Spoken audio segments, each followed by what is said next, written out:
ആദ്യത്തെ ലോഡാണ്. ഇപ്പം ഈ ലോഡിൽ ഇപ്പൊ എത്ര കുട്ടികൾ വന്നിട്ടുണ്ട്? ഈ ലോഡിൽ 50 കുട്ടികളാണ്. 50 പോത്ത് കുട്ടികൾ വന്നിട്ടുണ്ട്. എരുമയുണ്ട് ഇതിനകത്ത്?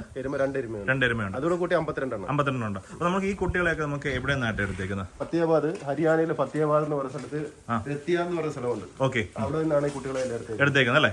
ഹരിയാനയിൽ നിന്നുള്ള കുട്ടികൾ തന്നെയാണ്. ഹരിയാനയിൽ നിന്നുള്ള കുട്ടികളാണ് മൊത്തം. ഓക്കെ, ഇപ്പൊ കേരളത്തിൽ ഇപ്പം പോത്ത് എന്ന് പറയുമ്പോൾ മുറ എന്ന് പറയുമ്പോൾ തന്നെ എല്ലാവരും മനസ്സിൽ വരുന്ന ഹരിയാന അല്ലെ?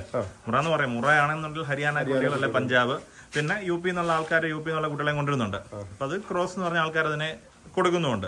അപ്പൊ നമ്മുടെ ഇത് കുട്ടികൾ നമുക്ക് ഹരിയാനയിൽ നിന്നായതുകൊണ്ട് തന്നെ മുറ എന്ന് തന്നെ കൊടുക്കാം. തീർച്ചയായിട്ടും പറയാം. കാരണം നേരിട്ട് നിങ്ങൾ പോയാണ്. നേരിട്ട് ഞാൻ പോയി തന്നെ ഞാൻ തന്നെ എടുത്തത്. അപ്പൊ നേരിട്ട് അവിടെ പോകുമ്പോൾ നമുക്ക് കുട്ടികളെ എടുക്കാൻ എന്തെങ്കിലും ബുദ്ധിമുട്ട് എന്തെങ്കിലും ഉണ്ടോ? കുട്ടികളെ എടുക്കാനായിട്ട് ബുദ്ധിമുട്ടില്ല. വരുന്ന വഴികളിൽ ഭയങ്കര വിഷയങ്ങളുള്ളൂ. അപ്പൊ അവിടെ ചെന്ന് കഴിഞ്ഞാൽ ചേട്ടൻ എങ്ങനെ ഹരിയാനയിലെ ചെറിയ മാർക്കറ്റുകൾ പോയി എങ്ങനെയായിരുന്നു? ചെറിയ മാർക്കറ്റിലും ഫാമിൽ നിന്നുമായിട്ട് എടുക്കുമായിരുന്നു. അപ്പൊ അന്നേരം എത്ര ദിവസം എടുത്തു? അവിടെ നിന്ന് 15 ദിവസം എടുത്തു. 15 ദിവസം എടുത്തു. അപ്പൊ അവിടെ ചെന്നിട്ട് കുട്ടികളെ എങ്ങനെ ചേട്ടനെ നേരിട്ടാണ് അവിടെ ഏതെങ്കിലും സഹായിക്കാൻ ആൾക്കാർ അങ്ങനെ എന്തെങ്കിലും ഉണ്ടായിരുന്നു? അവിടെ സഹായിക്കാൻ